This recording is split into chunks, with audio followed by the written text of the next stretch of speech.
Assalamualaikum warahmatullahi wabarakatuh.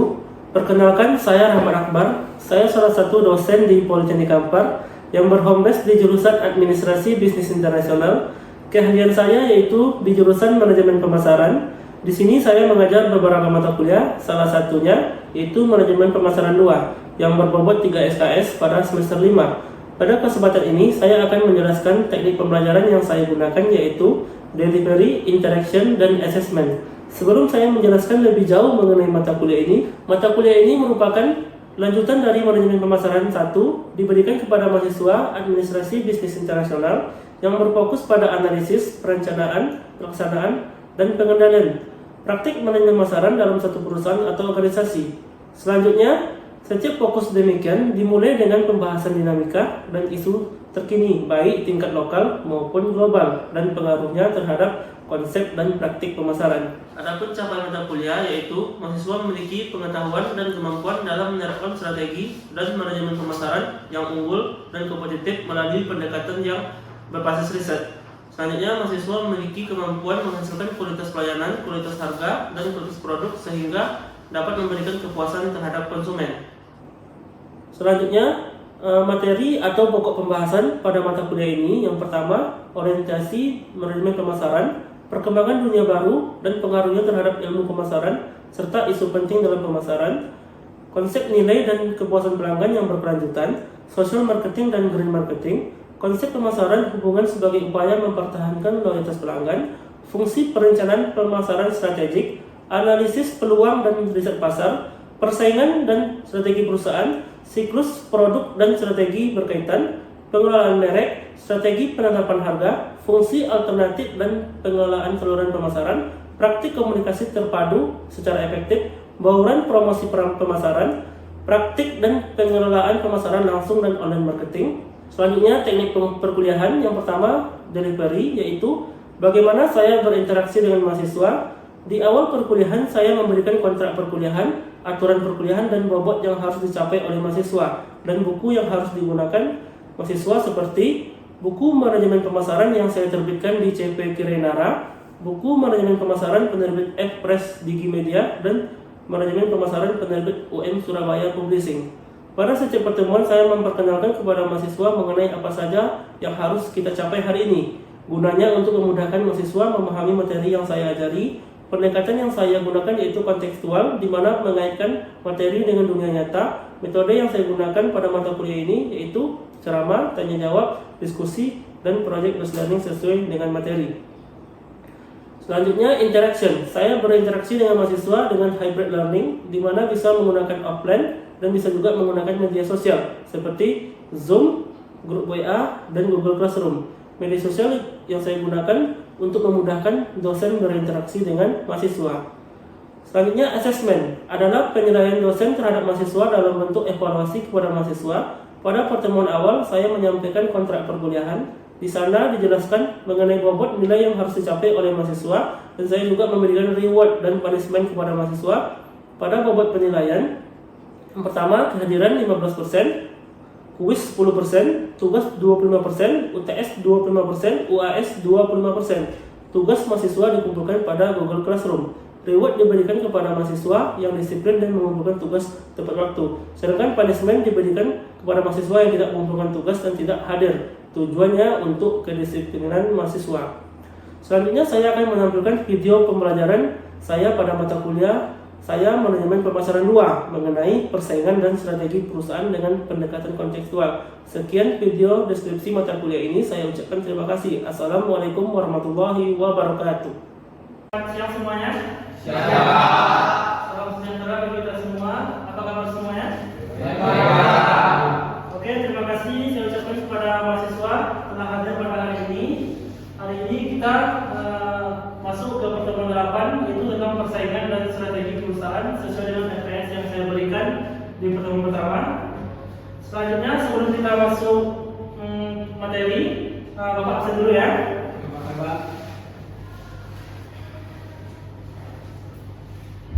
Alfonso Utapea, Alfred Utagalung,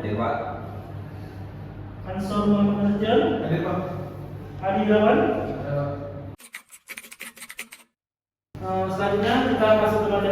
Adapun materi yang kita pelajari hari ini yaitu tentang pengertian persaingan, mengidentifikasi strategi pesaing, analisis lingkungan industri atau 5 kekuatan porter. Selanjutnya posisi perusahaan dalam persaingan.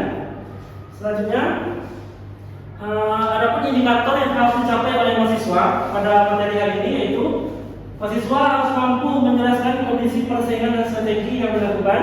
Selanjutnya mahasiswa mampu menyelesaikan permasalahan persaingan dan strategi dalam sebuah bisnis, yaitu menentukan posisi perusahaan dan membuat strategi baru untuk perusahaan tersebut ke depannya agar tujuan perusahaan tersebut tercapai. Itu yang perlu kita pelajari hari ini dan tujuan kompetensi kita harus tercapai. Selanjutnya, sebelum kita masuk ke materi hari ini, Bapak mau nanya, minggu kemarin kita kan belajar tentang riset pemasaran. Jadi Bapak mau nanya, mengapa riset pemasaran itu penting? Oke? Riset pasar membantu bisnis untuk memahami pesaing mereka dengan lebih baik. Ini mencakup identifikasi pesaing utama, strategi mereka, kelemahan dan kekuatan. Dengan memahami persaingan, bisnis dapat merencanakan strategi yang lebih efektif untuk bersaing di pasar. Oke, jadi masih ingat ya materi minggu kemarin. Jadi materi kita setiap minggu itu saling berkaitan. Jadi untuk memahami arti persaingan kita harus menguasai dulu riset pemasaran. Karena ini riset juga, tapi konteksnya beda, itu persaingan. Minggu kemarin Pak sudah bilang sama kalian, coba dibaca tentang persaingan sebelum kita masuk minggu depan. Sudah membaca tentang persaingan? Saya Pak. Oke. Pengembangan strategi bersaing ini bertujuan agar perusahaan dapat melihat secara objektif kondisi-kondisi internal dan eksternal sehingga dapat mengantisipasi perubahan lingkungan, di mana hal itu sangat penting untuk memperoleh keunggulan bersaing dan memiliki produk yang sesuai dengan keinginan konsumen dengan dukungan optimal dari sumber daya yang ada. Oke, terima kasih. Jadi Bapak mau nanya saya lagi tentang riset pemasaran kemarin, udah paham semua ya? Paham ya? Oke. Jadi kita masuk ke persaingan. Jadi yang dikatakan Rizky juga benar. Jadi persaingan dan pemasaran itu sangat penting kita perhatikan. Apalagi kita harus menjadi seorang pebisnis kan.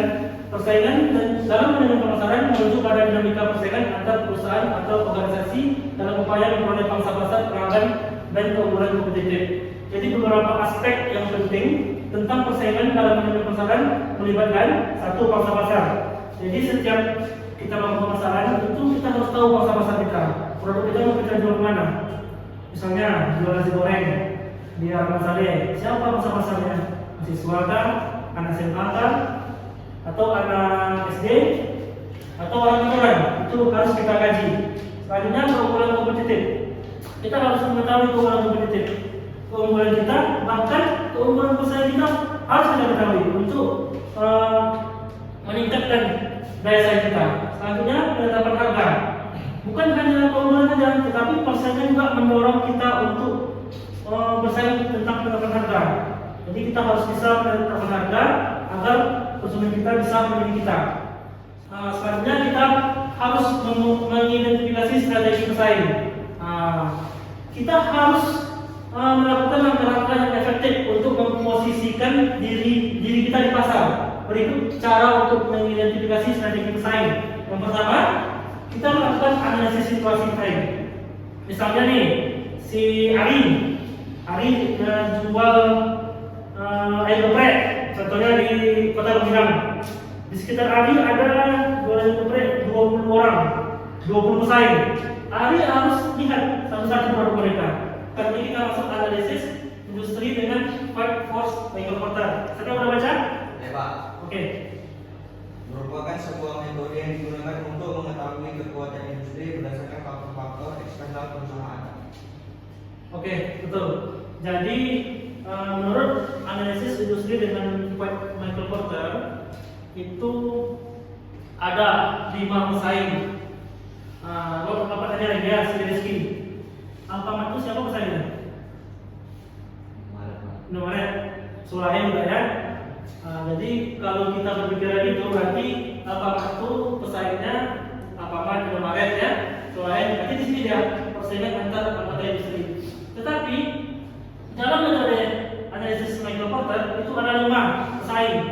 Yang pertama pembeli. Pembeli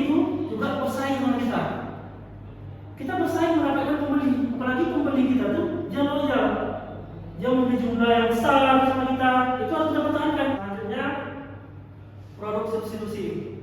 Misalnya Suhaili, kamu makan siang biasa di mana? Di Mulyos. Nah, tiba-tiba kamu makan Mulyos makan nasi ya. Nampaklah kamu orang jual somai yang samping Mulyos misalnya. Pengenlah kamu somai. Yang niatnya makan nasi Mulyos, karena nampak somai makan siang, pengen somai. Itu juga produk substitusi, dia mengganti, sama-sama bisa disuruh makan siang, tapi dia berbeda produknya, tapi bisa sama-sama bisa dijadikan untuk makan siang.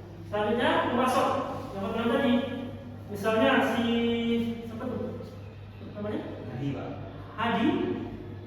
Hadi jual piscok di Kota Bangkinang. Ada pesaingnya 5. Yang jual piscok di Bangkinang, yang jual pisang di pasar cuma 1 orang. Kalau besoknya penjual pisangnya cuma ngasih ke pesaingnya Hadi nggak dikasih pisang, bisa dijualan? Nggak bisa. Berarti Hadi pesaing juga mendapatkan pemasok. Selanjutnya pendatang baru ya macam Alfamart yang kemarin ya macam-macam warung-warung tradisional, bahan-bahan masakan itu juga pendatang baru yang kecil-kecilan, tapi dia juga termasuk pesaing kita itu pendatang baru. Oke, paham dari sini? Apa? Posisi perusahaan. Kita bisa menentukan posisi perusahaan dan membuat strategi baru dengan metode SWOT. Ada yang pernah baca metode SWOT? Saya, Pak. Oke, coba. Analisis SWOT, strength, weakness, opportunity, strength adalah suatu metode yang digunakan untuk mengevaluasi kekuatan, kelemahan, peluang dan ancaman yang dapat mempengaruhi kinerja dari suatu perusahaan. Analisis SWOT memberikan gambaran menyeluruh tentang kondisi internal dan eksternal suatu entitas. Ya, Pak. Oke, betul yang dikatakan sama Iwan, Pak. Iwan. Jadi analisis SWOT itu ada kekuatan, kelemahan, ancaman dan peluang itu untuk mengukur diri kita sebagai kita pemilik usaha. Jadi untuk manajemen posisi ya, yang seperti indikator yang masuk sampai mahasiswa ya. Jadi analisis SWOT itu ada kita buat seperti ini garis sumbu X, ini sumbu Y. Di sumbu Y itu di atas ada O opportunity peluang, T ancaman, di sini kekuatan, di sini kelemahan. Jadi jika perusahaan berada di kuadran 1, berarti dia kuat dan berpeluang. Kuadran 1 artinya dia agresif. Jika dia di kuadran 2, dia kuat dan punya ancaman. Berarti dia agresif. Jika dia berada di kuadran 3, dia lemah, tapi dia kuat. Dia lemah dan banyak ancaman. Berarti dia agresif. Oke. Jika dia berada di kuadran 4, dia memiliki peluang, tapi dia lemah. Apa maksudnya? Berpeluang. Berpikir sendiri. Jadi dia harus perbaiki lagi produknya. Selanjutnya pengolahannya. Di analisis SWOT kita tentukan pertama kekuatan kita. Misalnya kenyamanan program sekolah kita, kenyamanan programnya. Anggaplah kekuatannya itu produknya rasanya enak, produknya higienis, lokasi strategis, dan harganya murah. Itu dari segi kekuatan. Dan kita tentukan juga lagi tentang kelemahannya, peluangnya, ancamannya, kita tentukan semuanya. Selanjutnya, di sini ada bobot dan rating. Bobot ini diisi oleh pakar manajemen, pemasaran yang mengetahui produk tersebut.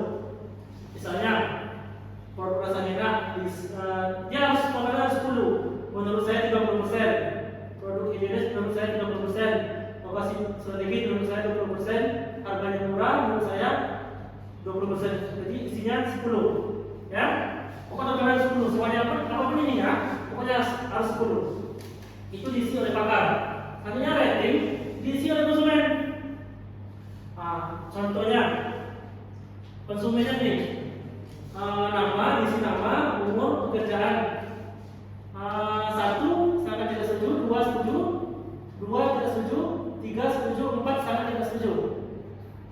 Coba ini udah disebut sebenarnya, diisi oleh 3 Rani, Unggal, dan Suci. Dari kekuatan tadi, produk rasanya enak, itu si Tika ngisi 3, produk higienis si Tika ngisi 2, lokasi strategis si Tika ngisi 4, harga murah si Tika ngisi 3. Oke, begitu seterusnya. Ini rata-ratanya dapat ini. Nantinya dimulaikan 3,5 dibulatkan ke atas, 3,25 dibulatkan ke bawah.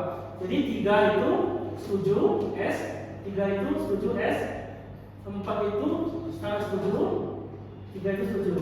Dapat lainnya? Ini kita pindah ke sini. Pindah ke sini, dikalikan 3 kali 3 9, dikalikan semuanya, dapat totalnya 32. Oke?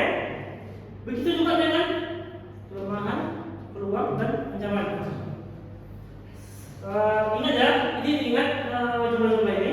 Selanjutnya kita masuk ke atas. Ke atas. Nih. Di sumbu X itu S dikurang W. S nya tadi 32, W nya 30 per 2 sama dengan 1. Sedangkan di sumbu Y, O dikurang T, opportunity dikurang T ancaman bagi 2. 35 dikurang 8 per 2 sama dengan 3,5. Oke. Nah, ini dia. Sumbu Y itu 1. Sumbu Y ini sumbu Y. Ini 1 ya. Di sini titiknya. Sedangkan sumbu Y 3,5 1, 2, 3,5 ya. Dapat di sini ya. Berarti T-nya rahmat logam ini berada di kuadran 1. Berarti dia di agresif. Berarti dia harus gencar dalam bersaing. Ya. Berarti kita sudah tahu posisi dari tentara mat logam saat ini. Selanjutnya untuk strategi baru itu ada kita buat seperti analisis matriks SWOT. Nah, di sini. Ini udah bikin kekuatan, kelemahan, opportunity, selanjutnya ancamannya. Nah, di sini bisa kita rumuskan. Ini kekuatan sama opportunity menghasilkan ini. Kombinasi dari kekuatan dan kelemahan ada peluang menghasilkan ini. Di sini kelemahan, dari kelemahan sama peluang menghasilkan strategi ini. Jadi bagaimana kelemahan kita tutup dengan peluang yang ada. Di sini kekuatan dengan peluang. Begitu seterusnya sampai di bawah. Di sini kekuatan bisa menutupi ancaman. Ya, begitu juga dengan kelemahan dengan ancaman. Oke? Paham maksudnya? Paham. Oke. Sekarang untuk evaluasi, Bapak pengen kalian buat kelompok. Jadi biar lebih paham lagi. Ini kan teori nih. Nanti kalian diskusi lagi. Bapak bagi 4 kelompok. Bapak udah tentukan usahanya. Ini usahanya pasti kalian udah pernah makan semua kan? Makan gigi, usaha membawa PMU, usaha kan Golkar, usaha musuh. Ini udah pernah makan semua kan? Tahu kan programnya. Jadi kalian bisa membuatnya. Nanti kesebenarnya sebenarnya kawan-kawan aja. Karena kawan-kawan sudah pernah menikmati. Oke, Bapak bagi 4 kelompok. Coba beri dulu di sini.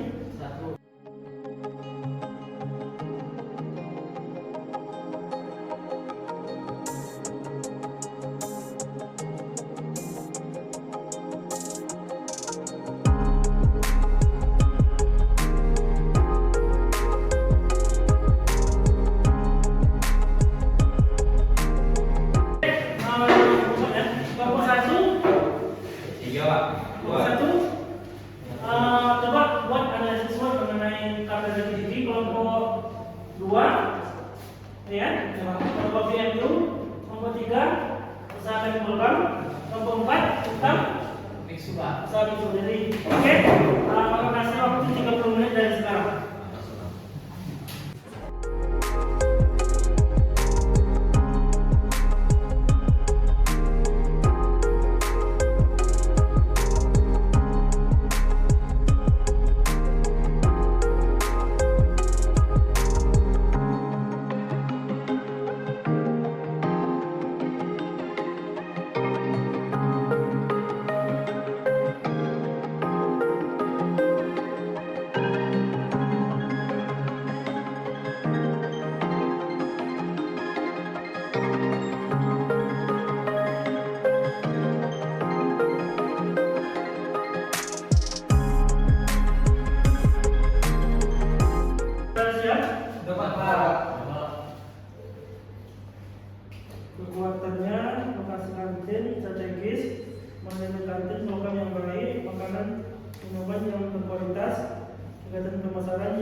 Senang apa tadi?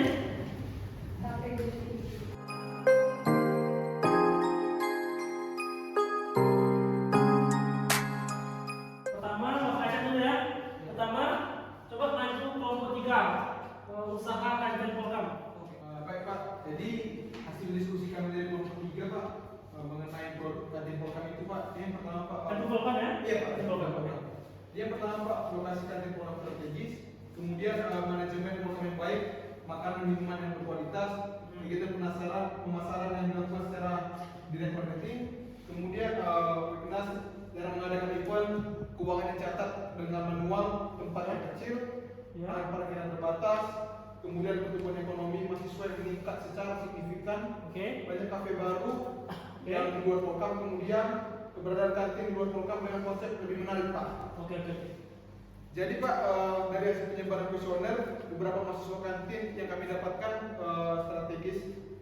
strategi bersaing kantin Polkam itu Pak berada pada posisi 2 Pak, yaitu diferensiasi kantin Polkam yang harus melakukan diferensiasi dengan pesaing lain seperti pesaing lainnya Pak. Oke, siap.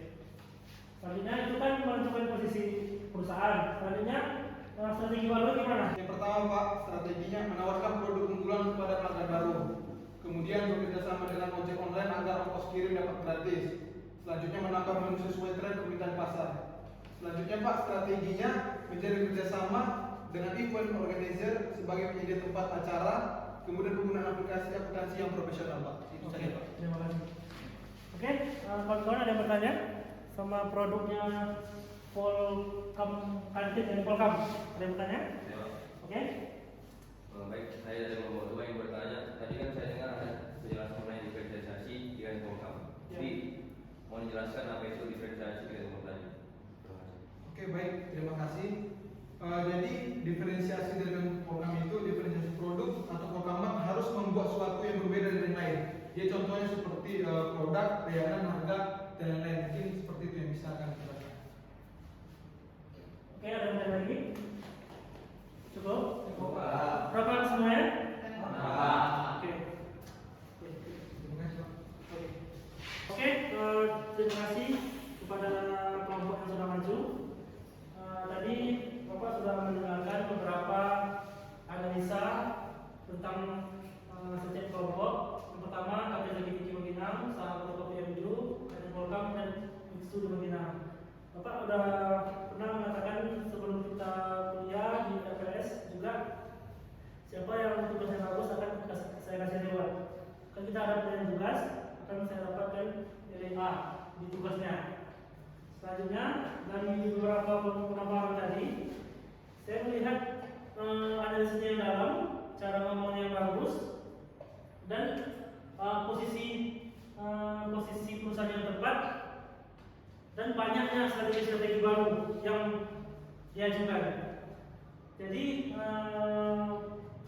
dari beberapa kelompok tadi, kelompok yang paling bagus menurut Bapak itu adalah kelompok 3, yaitu usaha kantin Polkam. Coba yang sekarang dulu.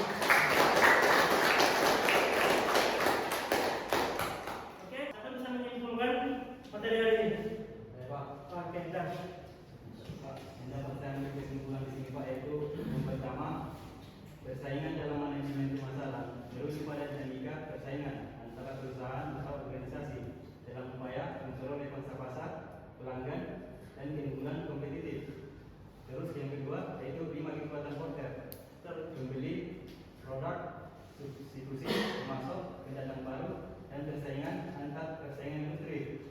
Kemudian yang ketiga yaitu dalam persaingan kita dapat menentukan posisi perusahaan melalui metode SWOT. jadi hari ini materi kita simpulkan. Pertama kita harus tahu dulu persaingan itu apa, karena itu penting dalam strategi pemasaran mata kuliah kita. Selanjutnya kita juga harus mengetahui cara mengidentifikasi pesaing kita yang sudah sukses, baru kita bisa buat strategi kita yang baru. Selanjutnya kita juga ada tentang analisis fight force megaportal. Jadi pesaing kita itu bukan hanya produk sendiri kita, tetapi yang pertama dia ada pembeli. Siapa masih ingat?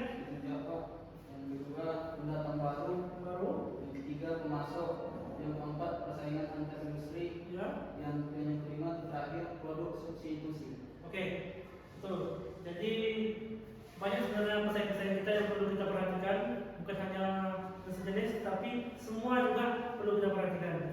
Selanjutnya analisis SWOT. Tadi kita juga dapat mengenai posisi produk kita dan juga kita bisa membuat strategi baru dari analisis SWOT tersebut dalam kombinasi kekuatan, kelemahan, peluang dan ancaman. Biasanya di situ kalian baca kalau di jurnal penelitian banyak kok yang mengkombinasikan antara analisis SWOT dengan Volt tadi banyak tuh yang mengkombinasikan penelitian dua metode tersebut. Itu bisa dibaca untuk menambah-nambah ilmu kalian. Oke, sampai sini ada yang mau ditanya? Cukup Pak, cukup Pak. Cukup? Paham ya? Paham. Besok kalau jadi pengusaha atau pebisnis bisa ya? Bisa. Kan nggak semua jadi anggota dewan ya? Iya, Pak. Ada usaha yang jadi pebisnis. Karena sebelum saya tutup perkuliahan hari ini, minggu depan kita masuk materi baru tentang posisi produk di pasar.